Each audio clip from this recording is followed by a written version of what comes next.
বৃদ্ধি পাওয়ায় medical college হাসপাতালে রোগাক্রান্ত শিশুদের জন্য করা হয়েছে আইসোলেশন ওয়ার্ড। তবে সেখানে সংকুলন না হওয়ায় সাধারণ ওয়ার্ডেও রাখতে হচ্ছে রোগী, বাড়াচ্ছে সংক্রমণের সংখ্যা।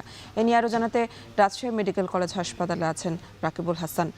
রাকিব, হঠাৎ হামের প্রাদুর্ভাব কেন, আর এই অবস্থায় কি ব্যবস্থা নিয়েছে হাসপাতাল বা স্বাস্থ্য বিভাগ, জানাবেন। আসলে মার্চের শুরু থেকেই হামের যে প্রাদুর্ভাব সেটি রাজশাহী সহ পুরো রাজশাহী অঞ্চলে এটি বেড়েছে বলছেন চিকিৎসকরা। এর পেছনে কি কারণ আসলে থাকতে পারে সেই বিষয়টি এখনো পর্যন্ত যে ব্যাখ্যা সেটি আসলে হাসপাতাল কর্তৃপক্ষ বা চিকিৎসকরা না দিলেও এই যে আবহাওয়ার তারতম্য বা বড় পার্থক্য, সেখান থেকে নিউমোনিয়া এবং এই সমস্ত ঠান্ডাজনিত কারণ থেকে কিন্তু আসলে হামের যে প্রকোপ সেটি বৃদ্ধি পেয়েছে, এইরকম একটি ধারণা আসলে প্রাথমিকভাবে দেয়া হয়েছে।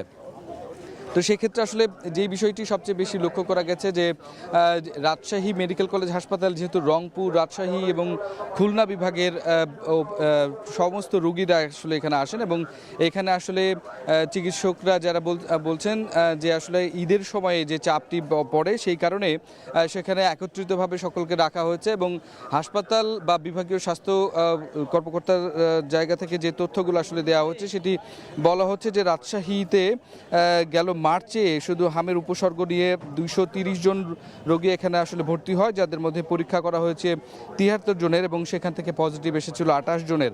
এবং আরও একটি পরিসংখ্যান বিভাগীয় স্বাস্থ্য কর্মকর্তার মাধ্যমে দিয়ে যেটি দেওয়া হয়েছে সেটিতে বলা হচ্ছে যে রাজশাহীতে হামের প্রাদুর্ভাব সবচেয়ে বেশি পাবনায় 33 জন এবং চাঁপাইনবাবগঞ্জে 20 জন, রাজশাহী জেলায় 10 জন এবং রাজশাহী শহরের মাত্র 1 জন রোগী পাওয়া গেছে এবং নাটোরের 6 জন, নওগাঁর 5 জন, বগুড়ার 1 জন, সিরাজগঞ্জের 1 জন। জয়পুরহাট থেকে রোগী আসলেও সেটি এখনো পর্যন্ত আসলে নির্ণয় হয়নি। অর্থাৎ এই যে শুধুমাত্র মার্চ মাসে হামে আক্রান্ত হয়েছে এই বিভাগে 77 জন, এর মধ্যে পাবনার 2 জন এবং রাজশাহীতে 1 জন, মোট 3 জন মৃত্যুর খবর এখন পর্যন্ত আমরা আসলে জানতে পেরেছি।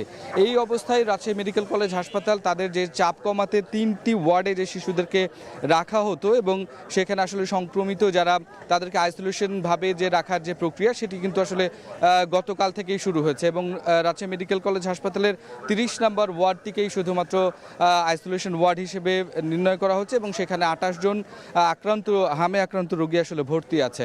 এখানে অনেক অভিভাবক যারা হাসপাতাল থেকে আসলে নিজের বাসায় ফিরে গেছেন, ব্যক্তিগতভাবে অন্য জায়গায় চিকিৎসা নিয়েছেন, তারা যেটি বলছেন যে একই সাথে আসলে যে হাসপাতালে যে হাম এবং অন্যান্য রোগীদেরকে রাখা হচ্ছিল, শিশুদেরকে রাখা হচ্ছিল, সেটির কারণে আসলে হামের যে এই যে প্রকোপ বা প্রাদুর্ভাব ছড়িয়ে পড়ার যে প্রবণতা সেটি আসলে লক্ষ্য করা গেছে।